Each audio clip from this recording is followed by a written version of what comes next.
নিজের চেয়ার দেখা একদিন হইবে তোমার যন্ত্রণা, নিজের চেয়ার দেখা একদিন হইবে তোমার যন্ত্রণা, নিজের চেয়ার দেখা একদিন হইবে তোমার যন্ত্রণা।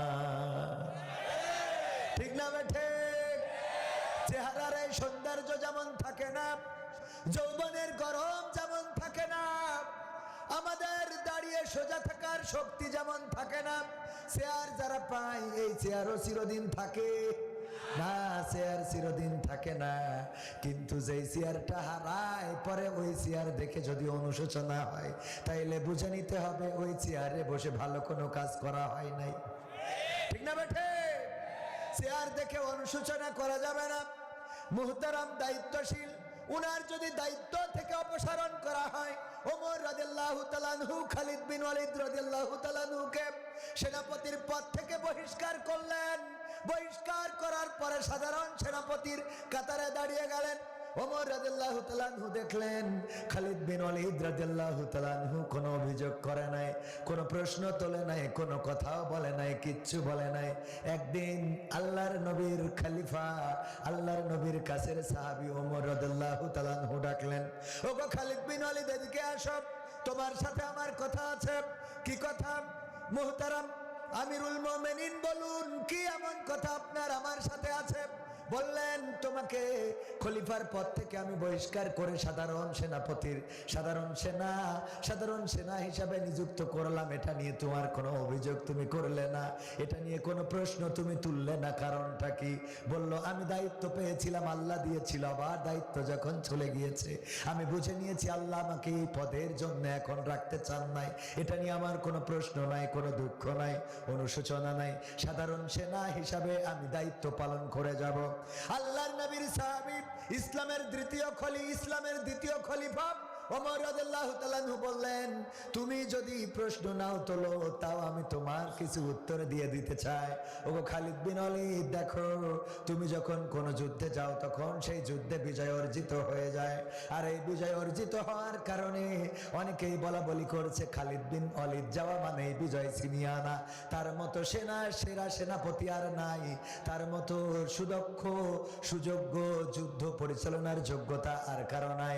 শুধুমাত্র সেনাপতির দক্ষতায় যে বিজয় আসে না, সেটা প্রমাণ করার জন্য আমি তোমাকে সেনাপতির পদ থেকে বহিষ্কার করে সাধারণ সেনাবাহিনীতে নিযুক্ত করে দিলাম, যেন মানুষ এটা মনে না করে যে সেনাপতির কারণে বিজয় আসে। বাংলাদেশেও দেখেন ইতিপূর্বে যারা আমিরে জামাত ছিল তারা ছিলেন মাওলানা, তারপরে আলেম ওলামার দিক থেকে অনেক বড় বড় অধ্যাপক। মাওলানা আমিরে জামাত মুহতারাম মতিউর রহমান নিজামী সাহেব সর্বশেষ দায়িত্ব পালন করেছেন। এরপরে আরো যারা এসেছে সবই মোটামুটি, কিন্তু এখন যিনি দায়িত্ব পেয়েছেন তিনি হলেন একজন ডাক্তার। কি তার ডাক্তার। এই ডাক্তারকে আল্লাহ যখন দায়িত্বে বসিয়েছেন, কোন মাওলানা বলেছে নাকি যে ডাক্তারের আনুগত্য মানবো না? কোন মুফতি বলেছেন মানবো না? কারণ বিশ্বনবী বলেছেন, তোমাদের যদি হাবশী ক্রীতদাসও তোমাদের নেতা হয় তাহলে তার আনুগত্য তোমাদের মেনে নিতে হবে। যদি তিনজন সফরে থাকো তার মধ্যে একজনকে আমির বানিয়ে দাও। তো আমরা আমির বানিয়েছি, সে ডাক্তার হোক মাস্টার হোক, আনুগত্য স্বীকার করেছি। দেখেন ইতিপূর্বে আমাদের আলেম ওলামা যারা আমিরে জামাত ছিল, আমি ব্যর্থতা বলবো না, তারাও সফল, কিন্তু বর্তমান আমিরে জামাত এমন ভূমিকা রেখেছেন যেই চরমনায়ের সাথে 25টা বছর ধরে এক টেবিলে এক চেয়ারে বসা হয় নাই, সেখানে বসলো তো বসলো, বিএনপিরও বসাই ছেড়েছে। ঠিক না ভাই? ঠিক। যারা বললো কোরআনের সাথে রাজনীতির সম্পর্ক নেই, ওরাও আজকে টুপি মাথায় দিয়ে যাইতে আল্লাহু আকবার সাল্লাল্লাহু মুহাম্মদ বলা শুরু করে না, করে না? ঠিক না বেঠে? টুপি তাও 5 কলি মাথায় দিয়ে বসে আছে। জানাজা পড়তে যাই হাত বাঁধে বাম হাত উপরে। আল্লাহর ওলি আজকে চেয়ারে বসে নামাজ কুপান দেওয়া শুরু করেছে। আল্লাহ কবুল করুন, বলেন আমিন। মানে নিজে বসেছে তা না, আরো লোকজনের এনে বসাইছে যে একসাথে বস, খেলা হবে। ঠিক না বেঠে? তো এই জন্য চেয়ারের পাওয়ার, ক্ষমতার বড়াই, রূপের সৌন্দর্য, আমার যৌবনের গরম, এগুলো থাকে না। সবাই মাথায় রাখতে হবে এই পৃথিবী ক্ষণিকের, একদিন ছেড়ে চলে যেতে হবে। চেয়ারও ক্ষণিকের। আমাদের নমিনি রয়েছেন, যদি আল্লাহ ওনাকে বিজয়ী করেনও, কয় বছরের জন্য? 10 বছরের জন্য।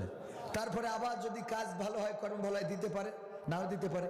সংগঠন যদি উনার বলে, এই মুহূর্তে বলে আপনি নমিনি হতে পারবেন না, উনার আর কিচ্ছু বলার নাই, এটা মেনেই সামনে যেয়ে অন্যের পিছনে স্লোগান দিতে হবে। এর নাম ইসলামী আন্দোলন। ঠিক না ঠিক? সুতরাং উনি নমিনি হয়েছে বলে যদি মনে করে হ্যাঁ হ্যাঁ হবে হবে, হ্যাঁ, আমাদের অনেকের আছে, আরে বাবা চেয়ারম্যান হওয়ার আগে বাইসাইকেল চালাতে পারে না, চেয়ারম্যান হয়ে মোটর সাইকেলেরও ড্রাইভার রাখে। ঠিক না বেটে? মোটর সাইকেল একটা, তাও ড্রাইভার রাখে। বাবা বাইসাইকেল চালাতে হয় না, কলা চুরি করে খেত। হ্যাঁ, আছে না নাই? আল্লাহ আলিফ কোরআন নুরানি হাফিজিয়া মাদ্রাসার উদ্যোগে আয়োজিত ৩য় বার্ষিক ঐতিহাসিক তাফসিরুল কোরআন মাহফিলের শ্রদ্ধাভাজন সভাপতি আমাদের প্রিয় রাহবার উস্তাদ সাবেক উপজেলা ভাইস চেয়ারম্যান, আপনাদের জননন্দিত জনপ্রিয় জননেতা জনাব মোহাম্মদ আফজাল হুসাইন সাহেব বর্তমান নমিনি হিসাবে মনোনীত হয়েছেন আপনাদের এই অঞ্চলে। এছাড়া আলোচনা করেছেন আমাদের প্রিয় মুহতারাম, আমার প্রিয় উস্তাদজি হাফেজ হজরত মাওলানা মোহাম্মদ মুর্শিদ আলম সাহেব, যাদের নামের আগে বিশিষ্ট ইসলামী চিন্তাবিদ ও মুফাসসিরে কোরআন, এটা অবশ্যই যায়। আমার আগে আলোচনা করলেন দ্বিতীয় বক্তা হিসাবে বিশিষ্ট ইসলামী চিন্তাবিদ ও মুফাসসিরে কোরআন হজরত মাওলানা আব্দুল সালাম বিন ইউসুফ সাহেব কুষ্টিয়ার, ইমাম ও খতিব কুমারখালী রেল স্টেশন জামে মসজিদ। দারুণ আলোচনা করেছেন, পাশাপাশি আপনাদের কিছু সহযোগিতাও আপনাদের কাছ থেকে নিয়েছেন এই প্রতিষ্ঠানের স্বার্থে। আমার নামের আগে যা লেখা হয়েছে, হয়তো প্রথমটা ঠিক ছিল, বিশিষ্ট কমেডিয়ান। বাকি যেগুলো লিখেছেন এগুলোর সাথে আমি যাইনি। মানে আন্তর্জাতিক খ্যাতি সম্পন্ন মুফাসসিরে কোরআন, এইটা কবির বিন আমাদের নামের আগে দিলেন, মানে এটা অন্যায় করেছেন। কি করেছেন? এইটা আমি বরাবরই বলি, আমার ইউটিউবার ভাইয়েরা এগুলো প্রচার করে দিবেন। আমার নামের আগে মুফাসসিরে কোরআন লেখাই যাবে না। মুফাসসিরে কোরআন না, আমি আমি মুসাফিরে কোরআন। কি কোরআন? মুসাফিরে কোরআন। প্রায় জায়গায় বলি যে আমি মুসাফিরে কোরআন, আমি আলহাজ না, জেল হজ। কি হজ? আমাদের এক বক্তা, উনি এক জায়গায় গিয়েছেন, তো বলছে চলেন হুজুর আলহাজের চার দোকানতে চা খেয়ে আসে। তো বলছে আলহাজের চার, চলেন চলেন যায়। যে আলহাজের যে সিয়ারা, ওই দেখি বুঝতে পারি যে তো হজ করা লোক না। চায়ের দোকানদার কিছু দেখা যায় না যে ওরা হজ করে কি করে। তো ওর জিজ্ঞেস করে বসলো যে তুমি আলহাজ কয় সালে হজ করেছ? কয় হুজুর আমি হজ করিনি হুজুর। তো হজ বললো আলহাজের চার দোকান, তোমার না চার দোকান? বলছে হ্যাঁ আমার চার দোকান। তো তাহলে আলহাজের চার দোকান বললো, তুমি হজ করনি, তাহলে কিরাম আলহাজ? বলছে হুজুর আমি আসলে জেল হজ। জেল হজ কি করে? বলছে হুজুর আমি গাঞ্জার ব্যবসা করতাম। তো বলছে গাঞ্জার ব্যবসা করার কারণে আমার ওই পুলিশে ধরে নিয়ে গেছিল।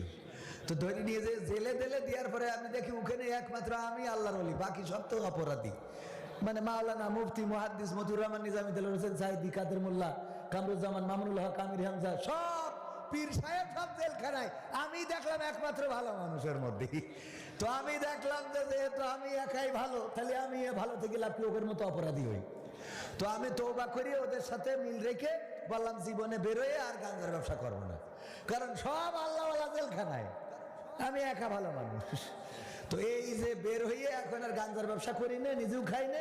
এখন এই চার দোকান খুলে যা দিন আনা দিন খাওয়া চলে। আমার কাছে যারা গাঞ্জা কিনে নিয়ে যেত, ওরা এখন ট্রল করি আমার এটাকে আলহাজ। ওই তাই আমি আলহাজের চার দোকান হয়েছি, আসলে আমি আলহাজ না, আমি জেল হজ। কথা কি বোঝা গেছে? তো আমি আসলে মুফাসসির না, আমি মুসাফির।